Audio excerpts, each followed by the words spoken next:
What's up vlog? Welcome to my guys. JD po na to. Wala pa si Milton eh. So, ano nga ba ang gagawin natin ngayon? Ngayon, mag-interview tayo patungkol sa gym. Tatanungin natin, bakit sila nag-gym? Ano ginagawa nila? Anong exercise? Tsaka syempre, kung ano pwede natin matutunan sa kanila. Ano kaya? Tara, samahan niyo ako.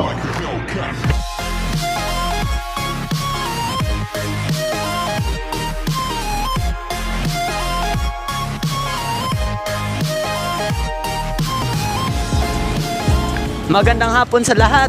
Ako ito, si Jedy. Ngayon, nandito ako sa Barkadaan Gym. Ngayon, tignan natin ano kaya ang perspektibo ng mga tao pagdating sa gym. Tara, samahan niyo ako.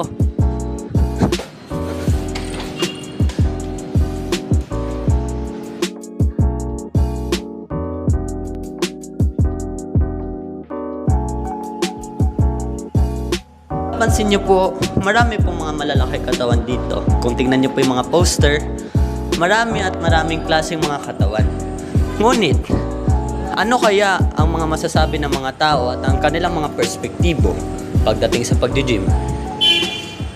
Ngayon ay nandito po ako sa Barkadaan Fitness Gym. Andito po ako ngayon upang mag-interview ng isa po sa mga nag-gym po dito. Ano po inyong pangalan? I'm John Lloyd Narbar from Bangaklan. Dos na lang tawag mo sa akin. Sige. So, kuya, ilang taon na po kayo at saan po kayo nagtatrabaho? 21 years old na ako. Bali, nagtatrabaho ako dati sa Boracay. Ngayon, standby muna ako. Okay, sige po. So, sa ngayon po, bakit po kayo po nag-gym? Pampawala lang ng stress. Ayun lang, depression. Kasi, yun nga, meron akong depression dati. Tapos, yun, dinala ko na dito sa gym. Okay, so cutting po kayo or bulking? Pop, before we proceed, let me tell you what is cutting and bulking. So cutting is an exercise or is a compound exercise that focus on deadlifts and squats and eating nutrients and doing hard exercise.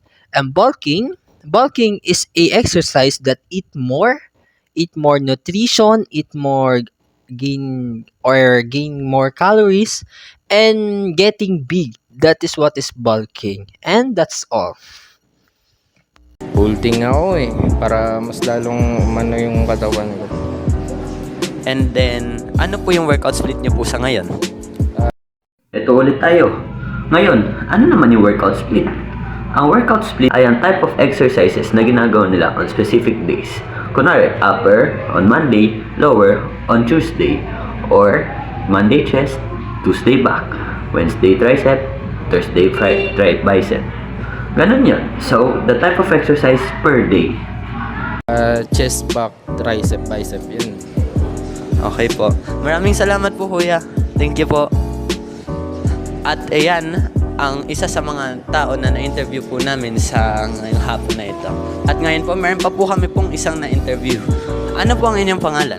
Jexter Makahilig. Ilang taon na po kayo at ano po ang ginagawa niyo po ngayon? At 22 years old ako po. At nag-exercise ako ngayon sa back day ngayon. Estudyante po ba kayo or may trabaho na po? Graduate na po. Okay po. So, bakit po kayo nag-gym? For lifestyle, tsaka para maging maganda yung katawan.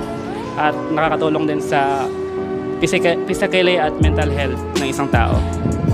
Sa ngayon po, cutting po ba kayo or bulking? Bulking. Okay. So, usually po, ano po yung mga exercise na ginagawa niyo po? Ako po ay more on compound, chest, tsaka back. Mostly chest back. Kasi nakakatulong yan para maging malaki. Pwede po ba kayo po magbigay ng example ng exercise sa chest at back? Sa chest, puro incline bench o flat bench. Tsaka sa back is lat pull down, tsaka row.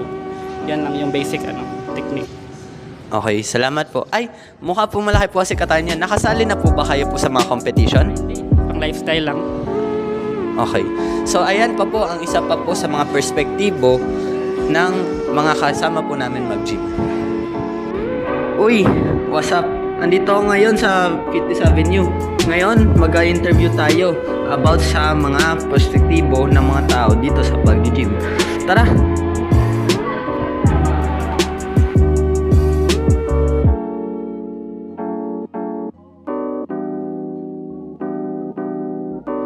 Ay nako, nakakamiss mag-gym. Ang ganda dito. Uy, andito ulit kayo. Kamusta? Ngayon, nandito ako sa Fitness Avenue. Dito naman tayo. Okay, tanungin natin yung mga nandito kung ano yung mga perspektibo nila sa pag-gym. Ano kaya yung mga workout split nila? Or ano yung madalas nilang ginagawa? Tara!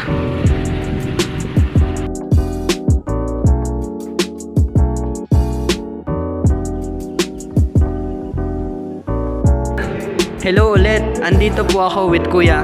Rental Friends and Volante. Actually, he is Mr. Acquaintance last year 2023. So, Kuya, ano po ang inyong exercise na madalas pong ginagawa? Basically yung incline dumbbell press kasi maganda sa feeling sa chest. And then, bulking po ba kayo ngayon or cutting? Bulking. Bulking. So, mayroong mga diferensya ang bulking or cutting. And then, how many times of the days do you go when you go to the gym? Only one day, but around 2 or 1 and 30 minutes per hour. Okay. How frequently po? Every day of the week or what? Basically 4 times per week. Okay. And then, lastly, what is your reason why you went to the gym? The reason was to deal with heartbreaks and past bullyings and my current insecurities. Okay. Thank you very much, Kuya Friends. Salamat po. Dito po, meron po ulit kaming isa pang i-interview patungkol sa kanilang perspektibo sa pag-gym.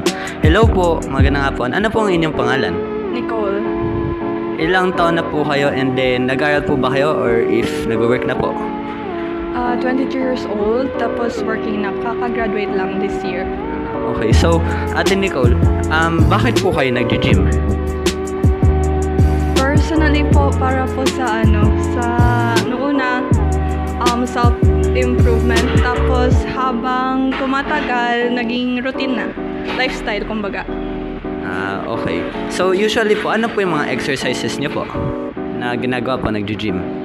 Legs and almost a whole body naman. So depending on the days, kasi yung routine ko is upper, lower, and then mix. Pwede po ba kayo magbigay po ng example ng exercises? For exercises sa legs, siguro yung akin is RDL. So Romanian deadlift. Tapos may one of my favorites lang. Tapos abs. Yun lang. Sige po. Last lang po. Bulking po ba kayo ngayon or cutting? So the moment, cutting. Supposed to be. Okay, salamat po na marami. Thank you po Ate Nicole. At ayun po ang mga perspektibo na nandito po ngayon sa ating gym. Salamat. At yun na nga guys ang aming mga in-interview. At next naman guys ay papakita namin sa inyo ang mga exercise na sinabi ng mga aming in-interview. At yun na nga guys, and let's go na.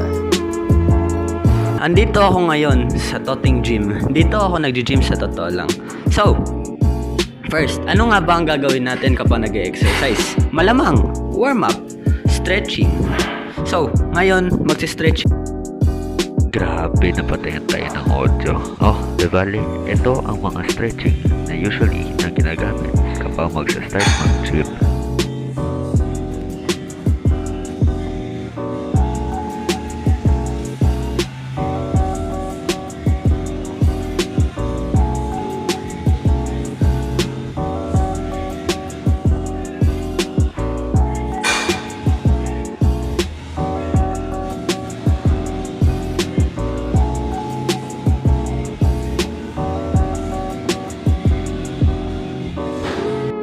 Ang unang exercise natin ay ang Romanian deadlift or RDL. Nabanggit ito kanina ng ating babaeng in-interview. Ginagamit ito ang muscle natin sa likod at saka sa legs. Ito ay primarily gumagamit ng mabibigat na weight. Ito pa po ay isa pang example ng RDL. Dagdagan or bawasan ang weight na ginagamit kung saan eksakto ang weight para sa 8 to 12 reps upang magamit ang optimal hypertrophy ng ating muscle sa likod, sa legs, at saka sa traps. Siyempre, pagtapos natin gamitin, kailangan natin ibalik. Ito po ang demonstrasyon nito. Dahan-dahan po tayo sa weights at huwag ibagsak. Second exercise naman po, ang incline dumbbell bench press. Ito ay ginagawa upang ma-work ang chest muscles, shoulder muscles, at tricep muscles na nasa ating upper body. Same process lamang kung paano po natin ginawa ang RDL. Pumili ng weight na comfortably gawin for 8 to 12 reps and then increase hanggang kaya gawin hanggang 15. That is the basic iconics or logic of hypertrophy. Timers muna. So, ano yung muscle hypertrophy? Muscle hypertrophy ay ang fitness principle na ginagamit ng mga tao upang ma-stimulate ang muscle growth. Ito ay usually ginagawa ginagamit ang weight ng magawa mo to ng 8 to 12 reps or until failure. And then after next exercise naman, you should be able to do 10 to 15. If not, repeat until makuha mo siya hanggang 15, which is muscle hypertrophy.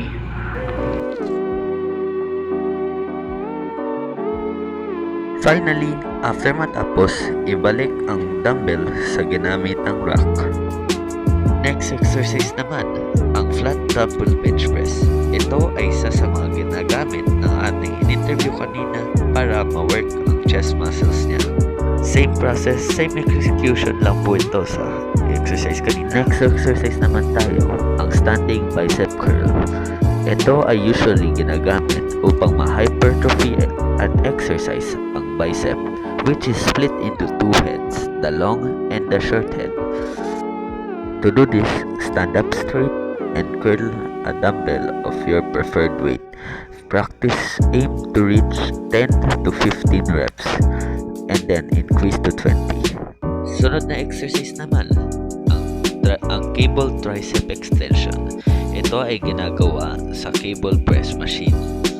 Ginagamit ito para ma-work ang long head ng iyong tricep. Dahan-dahan lang po sa weight na ito ay dahil madalas ang injury.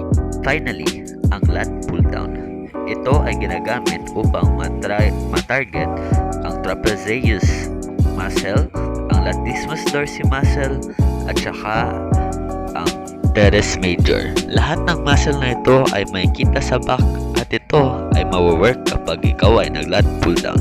Ito ang isa sa mga compound exercise na ginamit ng isa sa mga nag-i-interview sa atin kanina. Munting paalala lang po, huwag po kayo mag-ego lifting. Ito ay ang pagbubuhat ng weight na hindi naman talaga dapat nabubuhat. In worst case scenarios, pwede po mabali ang inyong likod. Yan po ang example habang nagde-deadlift. Huwag niyo po itong gayahin kasi mali po ito. Ito ang tamang form ng pagde-deadlift. Ito ang dapat na form na sinusundan kung ipe-perform ang exercise na ipinakita kanina sa unang video. Balik na natin yung mic dun sa original na JD. Uy, thank you JD. Pansin nyo, daming JD. Gumamit kasi ako ng Shadow Clone Jutsu. So, dami natin nagawa ngayon, no? Nakapag-interview tayo. Tapos, nagawa pa natin yung mga exercises na mga nag-interview natin. Ano pa kaya? Ay, alam ko na. Huwag kayo mag-ego. Laging alalanin, isa lang ang likod natin. Babush!